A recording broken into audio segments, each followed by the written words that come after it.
वट सावित्री व्रत की अद्भुत कथा और महत्व। भारतीय संस्कृति में व्रत और त्योहारों का विशेष महत्व है। ये केवल धार्मिक परंपराएं नहीं हैं, बल्कि जीवन में श्रद्धा, विश्वास, प्रेम और परिवार की एकता का संदेश भी देते हैं। उन्हीं पवित्र व्रतों में से एक है वट सावित्री व्रत।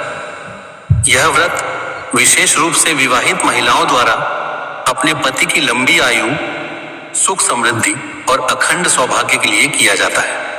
इस व्रत में महिलाएं पूरे श्रद्धा भाव से वट वृक्ष अर्थात बरगद के पेड़ की पूजा करती हैं और माता सावित्री तथा सत्यवान की कथा सुनती हैं। वट सावित्री व्रत भारतीय नारी की निष्ठा, प्रेम, त्याग और पतिव्रता धर्म का अद्भुत प्रतीक माना जाता है।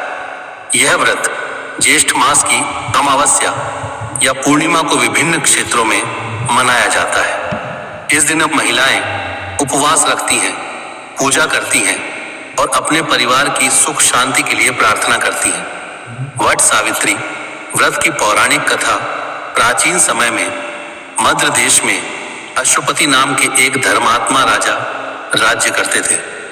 उनके पास धन, वैभव और सम्मान सब कुछ था, लेकिन संतान नहीं थी। संतान प्राप्ति के लिए उन्होंने वर्षों तक देवी सावित्री की कठोर तपस्या की। उनकी भक्ति से प्रसन्न होकर देवी ने उन्हें एक तेजस्विनी कन्या का वरदान दिया। कुछ समय बाद राजा के घर एक सुंदर पुत्री का जन्म हुआ। देवी के आशीर्वाद से प्राप्त होने के कारण उसका नाम सावित्री रखा गया। सावित्री बचपन से ही अत्यंत सुंदर, बुद्धिमान और धर्मपरायण थी। जब सावित्री विवाह योग्य हुई, तब उन्होंने स्वयं सत्यवान नामक राजकुमार को अपने पति के रूप में चुना। सत्यवान एक वनवासी राजकुमार थे जो अपने माता पिता के साथ जंगल में रहते थे। वे सत्यवादी, दयालु और गुणवान थे। जब महर्षि नारद को यह ज्ञात हुआ, तब उन्होंने राजा अश्वपति को बताया कि सत्यवान सभी गुणों से श्रेष्ठ हैं, लेकिन उनकी आयु बहुत कम है। विवाह के 1 वर्ष बाद उनकी मृत्यु निश्चित है। यह सुनकर राजा चिंतित हो गए और सावित्री को दूसरा वर चुनने के लिए समझाने लगे, लेकिन सावित्री अपने निर्णय पर अटल रहीं। उन्होंने सत्यवान को ही अपना पति स्वीकार किया और उनसे विवाह कर लिया। सावित्री का कठोर व्रत विवाह के बाद सावित्री अपने पति और सास ससुर के साथ वन में रहने लगी। उन्होंने पूरी श्रद्धा और समर्पण से अपने परिवार की सेवा की, लेकिन उन्हें महर्षि नारद की भविष्यवाणी हमेशा याद रहती थी। जैसे जैसे सत्यवान की मृत्यु का दिन निकट आने लगा, सावित्री ने कठोर व्रत और तपस्या शुरू कर दी। उन्होंने 3 दिन तक भोजन और जल त्याग कर भगवान की आराधना की। निर्धारित दिन सत्यवान लकड़ियां काटने जंगल गए और सावित्री भी उनके साथ चली गई। जंगल में एक विशाल वट वृक्ष के नीचे सत्यवान के सिर में अचानक तेज दर्द हुआ और वे सावित्री की गोद में सिर रखकर लेट गए। कुछ ही क्षणों में उनके प्राण निकल गए। उसी समय यमराज वहां प्रकट हुए और सत्यवान की आत्मा को अपने साथ ले जाने लगे। यमराज से संघर्ष।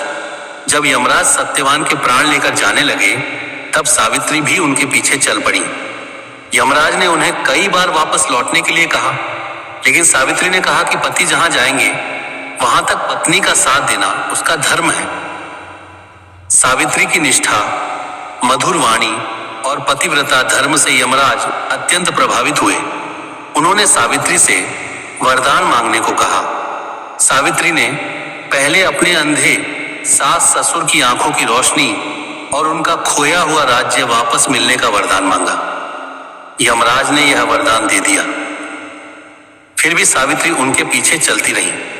यमराज ने दूसरा वरदान मांगने को कहा। इस बार सावित्री ने अपने पिता के लिए 100 पुत्रों का वरदान मांगा। यमराज ने यह भी स्वीकार कर लिया। अंत में सावित्री ने कहा, मुझे सत्यवान से 100 पुत्र प्राप्त हो। यमराज ने यह वरदान भी दे दिया। फिर उन्हें अपनी भूल का एहसास हुआ कि यदि सत्यवान जीवित नहीं होंगे तो यह वरदान कैसे पूरा होगा।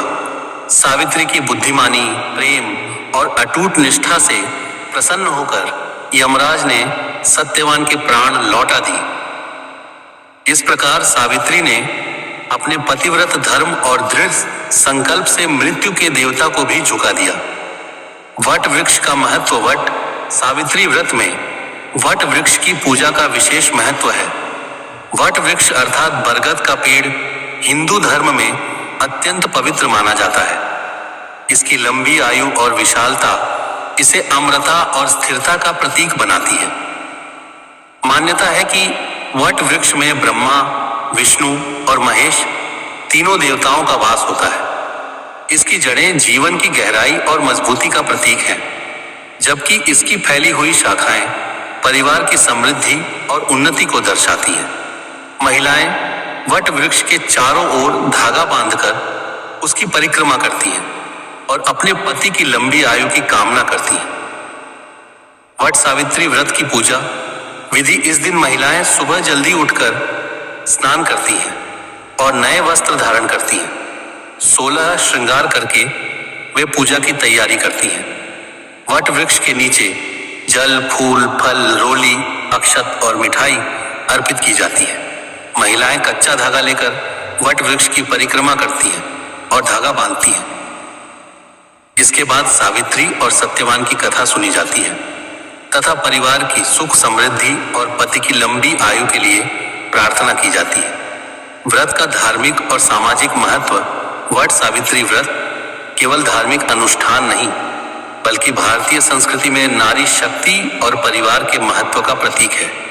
यह व्रत हमें सच्चे प्रेम, त्याग और समर्पण का संदेश देता है। सावित्री की कथा यह सिखाती है कि धैर्य, बुद्धिमानी और विश्वास से जीवन की सबसे बड़ी कठिनाइयों को भी पार किया जा सकता है।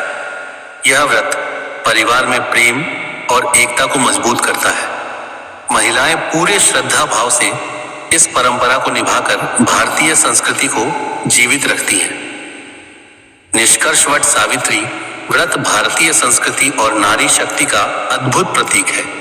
सावित्री ने अपने पतिव्रत धर्म, प्रेम और दृढ़ संकल्प से मृत्यु के देवता यमराज को भी पराजित कर दिया और अपने पति सत्यवान को नया जीवन दिलाया। यह व्रत हमें प्रेम, विश्वास, त्याग और परिवार के महत्व का संदेश देता है। आज भी लाखों महिलाएं पूरे श्रद्धा और भक्ति के साथ इस व्रत को करती हैं और अपने परिवार की सुख समृद्धि की कामना करती हैं। वट सावित्री व्रत केवल एक धार्मिक परंपरा नहीं, बल्कि भारतीय संस्कृति की अमूल्य धरोहर और नारी शक्ति की अमर गाथा है। ऐसे ही और कहानी और कथा सुनने के लिए हमारे चैनल को लाइक, शेयर, फॉलो और सब्सक्राइब करें। धन्यवाद।